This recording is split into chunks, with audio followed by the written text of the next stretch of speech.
The Night Shift at Hollow Creek Outfitters.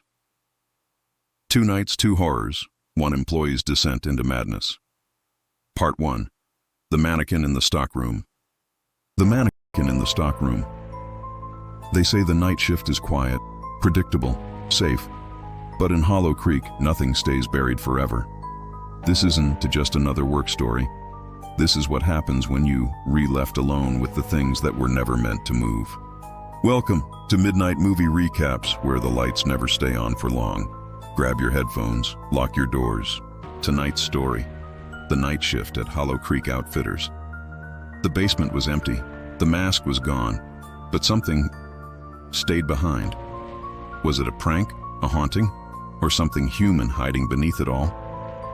Part 2 will take you deeper, beyond the security cameras, beyond the basement, and into the truth no one was meant to find. If you enjoyed this story, give it a like, subscribe to Midnight Movie Recaps, and ring the bell before someone else does it for you. I started working at Hollow Creek Outfitters during the Halloween rush of 2018. It wasn't exactly the kind of job I dreamed of, but I was a broke college sophomore and needed money fast. The store used to be an old furniture outlet that shut down years ago. You could still smell the sawdust and mildew mixed in with the scent of cheap plastic masks and rubber latex. My shift was from 5 p.m. to 11:30, Monday to Friday. I was what they called a costume runner. Basically, I'd take costume requests over the walkie and grab them from the stockroom for customers to try on. It wasn't hard work, just boring and lonely, especially after 10 p.m., when the crowd thinned and the music played on loop like a broken carnival. There were usually 4 of us closing: Jamie, the cashier; Rick, the stock manager; Tina, the night supervisor; and me. Around 10:15 p.m., I was told to restock the accessories wall: wigs, fake knives, and clown masks. I had to bring several boxes up from the basement storage, a place none of us liked going. It wasn't that it was haunted or anything, it was just wrong, too quiet. The hum of the freezer unit, the echo of your own footsteps, and the dim buzzing light that flickered no matter how many times you replaced the bulb. When I first went down, everything seemed fine. I stacked 3 boxes on the dolly and started to roll them toward the freight elevator. That S when I heard it. Something like a soft scuff coming from the far end of the storage hall. I froze, my hand still on the dolly handle. "Rick?" I called out. No answer. The sound came again, slow, deliberate steps on concrete. I peeked around a column of boxes and saw what looked like a mannequin, standing upright in the middle of the corridor. It wore a gray jumpsuit, one of the mechanic costumes from our display section. At first, I laughed nervously, thinking Rick was pranking me. He loved moving props around just to get a rise out of me. "Real funny," I muttered and went back to work. But when I turned around again, the mannequin had moved. It was closer. At least 10 feet closer. I dropped the box I was holding and stared. It wasn't my imagination. The thing's arm was bent slightly different now, like it had started to raise its hand. "Rick!" I shouted this time, louder. Nothing. I ran up the stairs 2 at a time, heart pounding like I'd sprinted a mile. When I got to the sales floor, I told Tina what happened. She laughed, said Rick had already clocked out early. That didn't make sense. I'd just seen him 15 minutes ago. Jamie looked nervous and told me she didn't want to hear ghost stories right before closing, so I shrugged it off, pretending it was nothing. Maybe I was tired.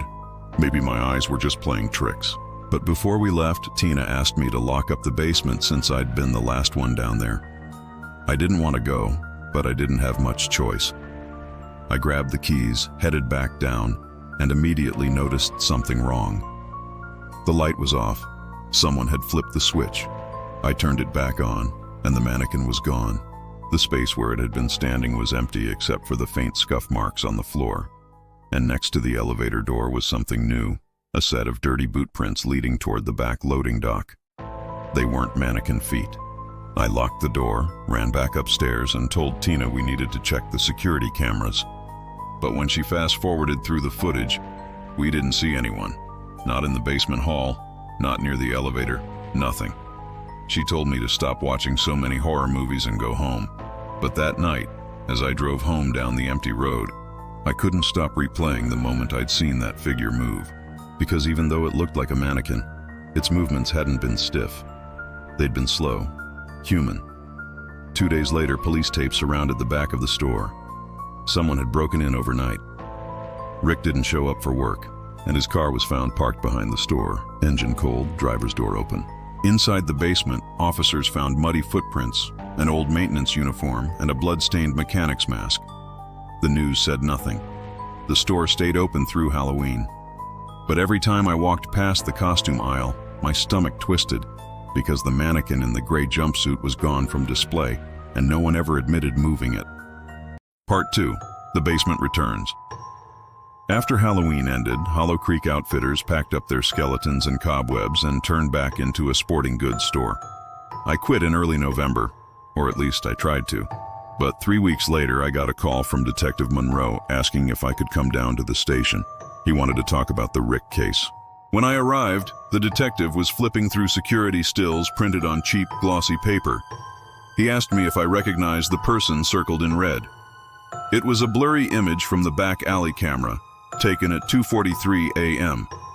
The man in the picture was tall, wearing that same mechanic jumpsuit, and dragging something heavy in a black plastic tarp. I told Monroe what I'd seen that night. The mannequin that wasn't in a mannequin, the footsteps, the dirty boots. He wrote it all down, barely looking up. Then he asked a strange question. "Did you know this building used to be a repair depot before it was a furniture store?" I said no. He nodded. Back in the 80s, one of the mechanics was caught hiding in the crawl space for weeks after he was fired. He attacked one of the janitors. They said he disappeared before the cops arrived. Never found the body. That was the last I heard from Monroe. 2 months passed. Life went back to normal. Then one night in January, I drove past Hollow Creek on my way home from a party. The parking lot was empty, except for one single light on inside, flickering from the basement level. I don't know why I stopped. Curiosity, I guess, or stupidity. I parked across the street, stepped out and listened. The wind howled through the cracks in the sign that still faintly read Halloween costumes. Then, a sound from below. A metallic clang, like something heavy being dropped. I should have left, but I walked up to the glass door. It was unlocked. The smell of mildew hit me instantly. I flicked on my phone's flashlight and started down the main aisle. Everything was stripped bare, empty shelves, dust, and debris. But near the back stockroom door, I saw something lying on the floor. A rubber mask. The mechanic's mask. I felt my stomach drop. The door to the basement was slightly open. Inside, it was pitch black. Then I heard it. That same slow shuffle of boots. I whispered, "Hello?" No response. Another clang echoed, followed by something softer, a dragging sound. I aimed my phone light down the stairs. Halfway down, standing perfectly still, was Rick. At least I thought it was Rick. He was in uniform, face pale, eyes unfocused. His neck twitched in little jerks like his muscles were locking up. I stammered, "Rick, what the hell, man?" He didn't answer, just lifted his arm and pointed past me, toward the exit. Then something behind him moved. Another figure stepped into the light, taller, wearing that same gray jumpsuit. Its face wasn't wearing the mask anymore. It was wrongly human, like melted wax and stitched flesh. Rick fell to his knees. The thing behind him placed one hand on his shoulder, like it was using him, controlling him. I bolted, ran up the stairs, through the dark aisles, slammed into the exit door. Outside, I could still hear footsteps, slow, heavy, uneven, fading behind me. I called the police again, trembling so bad I could barely speak. When they arrived, they searched the basement and found nothing. No Rick, no footprints, not even the mask. The detective said the building's power had been off for weeks. He looked at me like I'd made the whole thing up. A month later, I moved to a different city for school. I tried to forget about it until one morning I got a package in the mail, no return address. Inside was a folded gray jumpsuit, stained with dirt, and a note. "Thanks for helping me move back in. See you next Halloween." I called the police, but there was no trace of where it came from.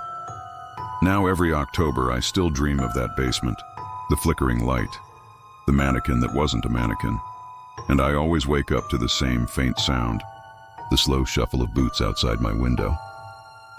Some things don't stay gone. Some shadows wait for their season to return. Every October, Hollow Creek remembers. If you've made it this far, you're one of us now. Welcome to Midnight Movie Recaps, where nightmares breathe again every week. Subscribe for more chilling, true-style horror stories, and keep your light on tonight, because something might still be standing in the dark. Midnight Movie Recaps. Fear comes after midnight.